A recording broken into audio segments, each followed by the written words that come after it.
وقل رب زدني علما.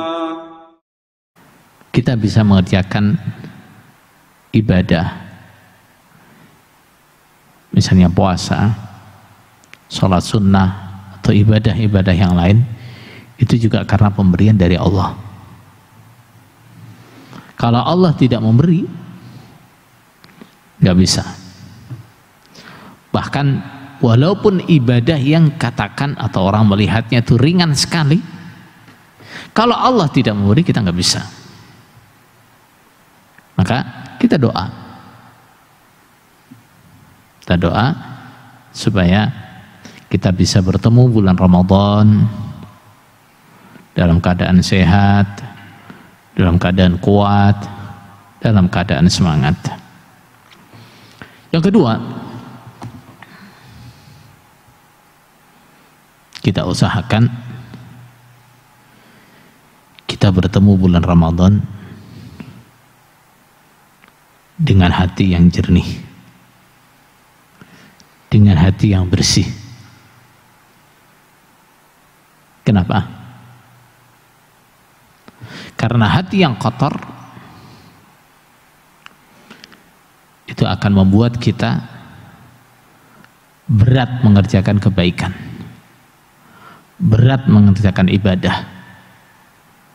Hati yang kotor akan menjauhkan kita dari amal soleh, menjauhkan kita dari kebaikan-kebaikan.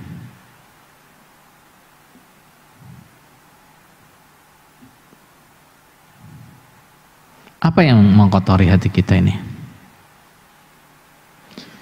Yang mengotori hati kita adalah dosa-dosa yang kita kerjakan. Kalla bal rana ala qulubihim ma kanu yaksibun. Dosa-dosa yang mereka kerjakan itu akan menjadi ron. Ron itu apa? Noda hitam di hati mereka. Dosa-dosa yang mereka kerjakan akan mengotori hati mereka. Nah, dampak dari ron itu apa?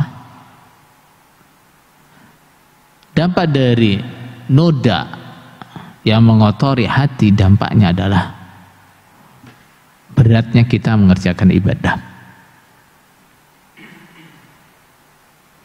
Orang-orang yang mengerjakan dosa, walaupun itu dosa kecil misalnya, maka dampak yang pertama kali atau dampak yang paling terasa yang akan dia alami adalah apa? Berat mengerjakan ibadah. Yang biasanya misalnya sholat sunnah, rawatib misalnya, tertib, ibadah malam ringan, begitu dia mengerjakan dosa tiba-tiba mau sholat rawatib itu berat sekali, mau bangun malam berat sekali. Itulah dampak terburuk dari dosa yang kita kerjakan. Nah, kita akan jauh dari ibadah, jauh dari kebaikan, berat mengerjakan kebaikan.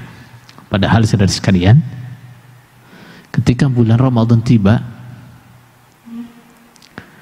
apa yang akan kita lakukan waktu itu? Apa yang kita harapkan waktu itu? Berlomba-lomba meraih semua kefadalan-kefadalan bulan Ramadan. Berlomba-lomba untuk mengerjakan ibadah yang sebanyak-banyaknya, mengerjakan kebaikan yang sebanyak-banyaknya. Tapi kalau hati kita masih kotor, kita akan kesulitan untuk itu. Kita akan kesulitan untuk memperbanyak zikir di bulan Ramadan. Kita akan kesulitan memperbanyak salat sunnah di bulan Ramadan. Kita akan kesulitan memperbanyak sedekah di bulan Ramadan. Kita akan kesulitan untuk itu. Walaupun mungkin sebelumnya sudah kita rencanakan, bulan Ramadan ini saya akan khatamkan Al-Quran minimal 10 kali misalnya, setiap 3 hari sekali khatam. Nah, secara hitungan bisa. Karena apa? Secara hitungan bisa. Karena kalau saya targetkan khatam 3 hari sekali, berarti saya dalam 1 hari hanya harus membaca berapa? 10 juz. Nah, waktu saya untuk membaca 10 juz dalam 1 hari 1 malam lebih dari cukup. Perhitungan bisa. Tapi karena dosa jadi berat. Karena hati yang kotor jadi berat.